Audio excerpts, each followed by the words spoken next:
ఏ శుభకార్యానికైనా శుభారంభం.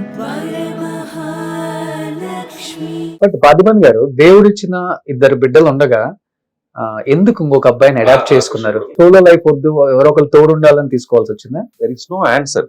Okay, సన్ను మీరిద్దరు ఉంటున్నారు. అవును, సన్ను నేను దా ఉంటాను. ఓకే, తనేంటి, తను కూడా డైరెక్షన్ చేయాలన్నా? ఆయన డైరెక్షన్ యాక్ట్ చేస్తాను. ఆయన స్క్రిప్ట్ రెడీ చేసి పెట్టుకున్నాడు. నా son. Okay, daughter director, son director, son in law director. Son in law Srikar Prasad తోను సన్నే, నాతోను కీర్తనతో హస్బెండ్. మన ఎడిటర్ శ్రీకర్ ప్రసాద్ గారు. ప్రసాద్ తోను సన్, కీర్తన నా డాటర్ తోను హస్బెండ్. ఓకే, కీర్తన గారికి కూడా నేషనల్ అవార్డు వచ్చింది ఒక చైల్డ్ ఆర్టిస్ట్ గా. కన్నతిల్ మొత్తం పెట్టాలి. అవునవునవునవును. సో అందరూ ఇండస్ట్రీ వైపే వచ్చేసారు. ఈ డాక్టర్ ఫ్యామిలీ లాగా ఇది director family. Director family. Sir ఇప్పుడు ఎప్పుడన్నా మాట్లాడుకుంటుంటారా ఫోన్ లో మంచి చెడులు? సీత గారు మీరు? నో టచ్ లేదు. ఇప్పుడు కూడా లాస్ట్ మంత్ వాళ్ళు మదర్స్ మిస్ అయ్యారు. నేను అప్పుడు అక్కడనే ఉంటాను, మార్నింగ్ నుంచి ఈవినింగ్ వరకు అక్కడనే ఉంటుంది. నెక్స్ట్ డే మార్నింగ్ నాకు సీత గారు మెసేజ్ చేశారు, A to Z మీరే అన్ని చేశారు, థ్యాంక్స్ అని ఒక మెసేజ్ వచ్చింది. ఓకే, అంతే అంతే. ఇప్పుడు దట్ ఇస్ మై డ్యూటీ. అక్కడ పోయి ఏం చేయాలో దాన్ని పోయి చేసేది నాతో డ్యూటీ. ఇంత మంచి మనుషులు కూడా ఉంటారు సార్? మనుషులుగా ఉండాలి అంతదా లోపల ఇంత కూడా ఏది పెట్టుకోరు మీరు? లేదు, లేటెస్ట్ స్టేజ్ లో మనకి ఏం తెలిసిందంటే లైఫ్ అనేది మన ఫీల్ చేసే లాగానే ఉండదు. స్క్రీన్ ప్లే మన రాసి మనలాగా మన థింక్ చేసి ఒక ఫిల్మ్ చేస్తాం కాదు, అలాగా ఉండదు life. Life will be having some other scenes.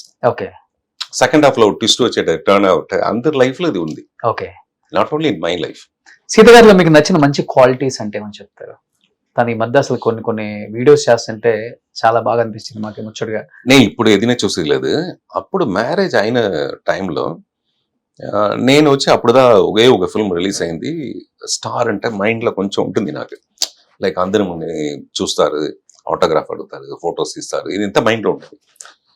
నేను సీత గారిని మ్యారేజ్ చేసేసి గుడికి ఎక్కడైనా వెళ్ళేటప్పుడు అప్పుడు సీతతో రియాక్షన్ చూస్తాను. వాళ్ళ అది మైండ్ లోనే ఉండదు. ఓ 50 ఫిల్మ్స్ 60 ఫిల్మ్స్ యాక్ట్ చేసిన ఎక్స్ప్రెషన్ ఉండదు.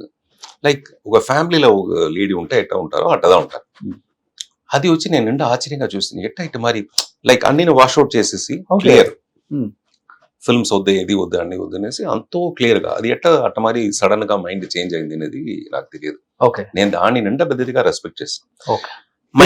సినిమాలు చేయాలి మైండ్ లేదు, ఏది లేదు. She was not interested in doing films. Okay, వాళ్ళతో ఫస్ట్ రిక్వెస్ట్ నాది, ఆఫ్టర్ మ్యారేజ్ మీరు వచ్చి నన్ను కంపల్ చేయకూడదు ఫిల్మ్ లో యాక్ట్ చేయనేసి, వాళ్ళని కంపల్ చేయకూడదు అనేసి వాళ్ళు చెప్పారు. సూపర్. అది ఎంతో ఒక స్టేజ్ లో చేంజ్ అయింది. దాని తర్వాత వాళ్ళకి మళ్ళీ ఇంట్రెస్ట్ వచ్చింది, సినిమాకి పోవాలని ఇంట్రెస్ట్ వచ్చింది. That is mind. ఓకే, నిన్న నైట్ మనం థింక్ చేసింది అన్ని ఈ రోజు మార్నింగ్ థింక్ చేసి చూస్తే ఒకటి అది తప్పుగా ఉంది. అయ్యో మనం అంటే చేసి ఉండకూడదు అనేసి డైలీ మనం థింక్ చేస్తాం కదా, అలాంటి మైండ్ చేంజ్. తను చేసిన క్యారెక్టర్స్ తెలుగులో కూడా అన్ని సూపర్ సార్. ఎంత హోమ్లీగా ఉంటది. అమ్మ అంటే ఇలానే ఉండాలేమో, అలానే ఉంటారు. చెల్లెలంటే ఇలానే ఉండాలంటే అలానే ఉంటారు. చాలా హోమ్లీగా ఉంటారు. అండ్ ఆ హోమ్లీనెస్ చెప్తాను.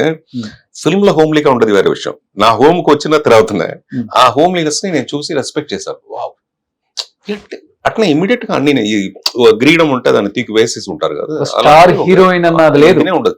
నేను నాకా చెప్తాను, నాకు ఉంటుంది ఒకే పిక్చర్ దాన్ని చేసి ఉంటాను. I was having that. గుడికి పోతా కూడా నా మైండ్ వచ్చి కొంచెం బయట నిలుస్తారు, ఇంత పీపుల్ ఉంటారు, సో వీళ్ళంతా నేను అందరు నాతో ఫోటో తీయపోతారు, ఇది ఇంత నా మైండ్ లో ఉండదు. బట్ వాళ్ళ మైండ్ లో అది ఉంటూనే ఉంటుంది. ఓకే, సో దాన్ని నేను ఆశ్చర్యంగా చూస్తున్నాను.